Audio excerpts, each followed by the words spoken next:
The Seven Spirits of God. Simplified version from the Great Gospel of John, Volume 7, Chapter 18, as received through Jakob Lorber. The original Great Spirits are the very thoughts of God, living ideas that come directly from His divine mind. The number 7 represents divine perfection, a complete reflection of God's nature in every thought He expresses. The first spirit is love. It is the foundation of everything. Nothing could exist without love. It's the creative heart of all that is. The second spirit is wisdom, which shines like light from love. You can see it in the design of every being. The more open something is to this light, the more beautiful, clear, and complete its form becomes. The third spirit is will, the power to bring love and wisdom into reality. Through God's will, His thoughts take shape and become living beings. Without will, ideas would remain empty, like unfulfilled human daydreams. The fourth spirit is order. It gives structure and purpose.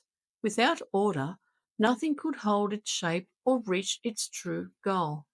Imagine putting an ox before a plough, and it suddenly turns into a bird. How could it work the field? Or if a fruit turned to stone just as you tried to eat it, or if a road under your feet became water, how could you move forward? Order holds all things in place and makes life dependable. The fifth spirit is earnestness or truth. This is what gives everything stability and a future. It allows life to continue, grow, and reach perfection. Without divine earnestness, creation would be like a mirage. It may look real, but it would fade away the moment the light changed. Without this spirit, nothing could last. So far, we've seen 5 of the 7 spirits: love, wisdom, will, order, and earnestness. Now let's continue with the last 2.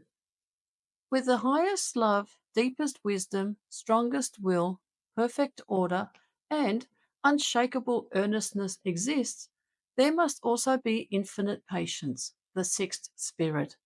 Without patience, everything would rush ahead too quickly, collapsing into chaos and confusion.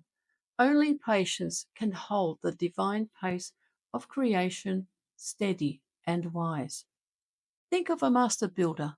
Even if he has love for the work, wisdom to plan, the will to build, a sense of order, and strong determination, without patience, the house will never be finished. It's the same with God. If God didn't possess this 6th spirit, patience, then no sun would shine, no planet would be formed, and a spiritual world would remain empty and lifeless.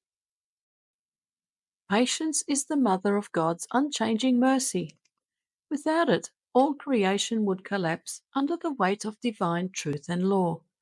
Because when we, as creatures, go astray and face the consequences of that divine order, it's God's patience that meets us, slows the judgment, and offers us time to return, heal, and grow.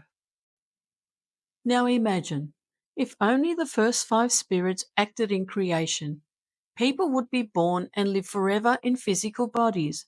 No soul would ever escape matter.